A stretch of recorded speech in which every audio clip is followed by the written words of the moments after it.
స్తుతింతు. కారుణ్యానిధి నీవు, కఠినాత్ముడను నేను, ఊరి చోదుడవీవు. లేచెను నాతో నుండా, నిరంతరము నన్ను నడిపించును. మరల వచ్చి యేసుకొని పోవును. నిరంతరము నన్ను నడిపించును. మరల వచ్చి యేసుకొని పోవును. యేసు చాలును చాలును. పనిని పూర్తి చేసిన తండ్రిని నేను మహిమ పరిచితుని అంటున్నాడు. మనకు దైవజ్ఞులు అబ్రహాం కేడిఎస్ గారు, మా యొక్క పరిచర్య ఫౌండర్ గారు, హౌస్ ఆఫ్ ప్రేయర్ మినిస్ట్రీ, ఆయన చెప్పే మాట, జీవితం నీకు ఇచ్చిన గిఫ్ట్, అది బహుమానం, తిరిగి దాన్ని మరలా దేవుని చేతిలో పెట్టాలంట. అందుకే భక్తుడు మోషే సెలవించిన మాట, నరులారా తిరిగి రండి, పిలిచినప్పుడు ప్రశస్తముగా. అందుకే ప్రభు యేసుక్రీస్తు వారు అంటున్నారు, బలా నమ్మకమైన మంచి అప్పగించిన ప్రతి బాధ్యతను నమ్మకంగా జరిగించి ప్రభువుని చేరుకొనవలసినది. ఆయన ఎదుట నిలిచినప్పుడు వారు పడిన ప్రతి ప్రయాసక బహుమానం ఉంది. ఈ లోకంలో మనుషులు గుర్తించకపోవచ్చు, ఎవరు దాన్ని గౌరవించకపోవచ్చు, కానీ చూస్తున్న దేవుడు మన కొరకు సిద్ధపరిచబడినవి చాలా శ్రేష్టమైనవి. అనేక బహుమానాలు దేవుడు తన ప్రజల కొరకు సిద్ధపరిచి ఉంచాడు. ఎవరైతే ఆయన మహిమార్థంగా జీవిస్తారో వారు దాన్ని, అందుకే వారి విశ్రాంతి పొందుతున్నారు. వారికి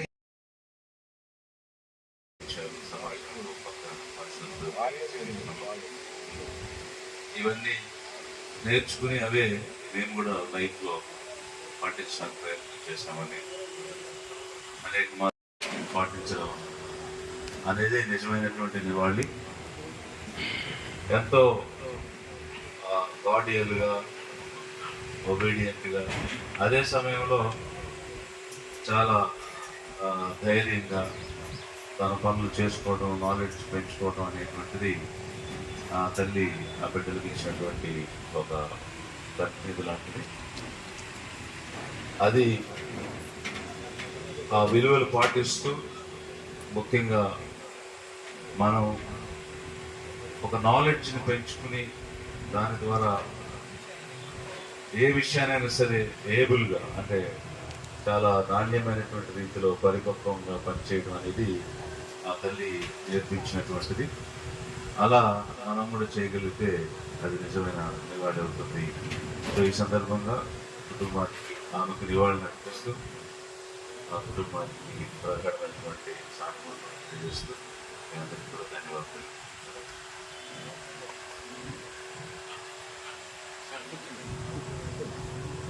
ఈ సమయంలో ప్రియ తల్లి గారి యొక్క మరణం నుండి మనం నేర్చుకోవాల్సినటువంటి విషయం, వారు ఏవైతే అనుసరించి చూపించి బిడ్డలకు నేర్పించారో ఆ సుగుణాలు మన వారసత్వంగా పుడిపుచ్చుకోవాలని తెలియజేస్తూ ఆదరణ మాటలు తెలియజేసినటువంటి ప్రియులు శ్రీ విజయ్ కుమార్ ఐఎస్ గారికి ప్రత్యేకంగా కృతజ్ఞతలు సందర్భంగా తెలియజేస్తున్న కుటుంబ సభ్యులు చెప్పుకోవడం సిగ్గై నేను వెళ్ళి మా తమ్ముడు విజయభాస్కర్ గారు సంవత్సరం వాడు కదా, వాడికి ఆకలి వేస్తున్నానికి మా అమ్మ అన్నం వండుతుంది ఇంకా లేదు అంటే, ఇంత అన్నం పెట్టేవాడు చిన్నపిల్లవాడు కదా, వాడికి తినిపిస్తుంటే నేను అలా చూస్తూ ఉండేవాడిని. నాకు ఆకలేసాడు. మా అమ్మ ఏం చేశాడంటే వాడికి పెట్టు చివరికి కొంచెం మిగిల్చి నాకు పెట్టాను. మా అన్నయ్యకి ఆ పెద్ద అన్నయ్యకి మిగిలేదు. అటువంటి కఠోరమైన కడు దరిద్రంలో వాడు పట్టుదల వదలకుండా మా అమ్మ మా నాన్న తినక మాకు విలువలు తెలుపుతూ మమ్మల్ని ప్రేమ అంటే ఏంటి, పేదరికం అంటే ఏంటి, ప్రజలతో ఎట్లుండాలి అని ఒక వాళ్ళ జీవన విధానం ద్వారా మాకు నేర్పారు. ఇంతకుమించి నేను టెస్ట్మెంట్ చెప్పడానికి లేదు. ఎందుకంటే ఆకలి బాధ మాకు తెలుసు, మనుషుల విలువలు మాకు తెలుసు. ఆ తర్వాత మా తమ్ముళ్ళు వాళ్ళు కూడా బాధలు అనుభవించారు, కొంచెం తక్కువ. సో ఇటువంటి పెంపకంలో మా అమ్మగారు పట్టు వదలకుండా మా నాన్నకు అవసరం చేసి మా అమ్మే ముందు తోచు ఇలా చేయాలని నేను చెప్పి మమ్మల్ని నడిపించిన మా దేవత మా అమ్మ. 92 ఏళ్ళు దీర్ఘాయువు ఇచ్చాడు.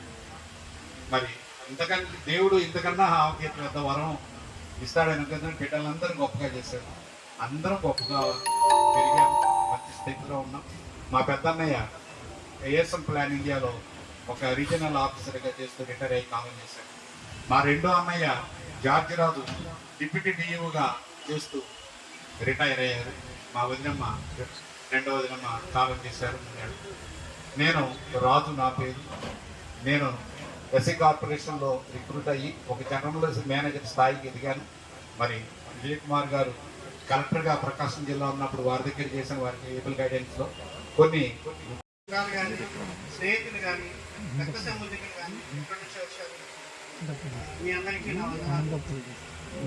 ఈ కార్యక్రమం తర్వాత మనకు భోజన కార్యక్రమం ఉంది. అందరూ భోజనం ఆరగించి మమ్మల్ని సంతోషపడతారని అనుకుంటున్నాము. అలాగే వేదికను అలంకరించిన పెద్దలందరికీ కూడా భోజనాలు ఇక్కడ అరేంజ్ చేస్తున్నాము. సో ప్రతి ఒక్కరూ భోజనం చేసి వెళ్ళాలని కోరుకుంటున్నాము. Thank you.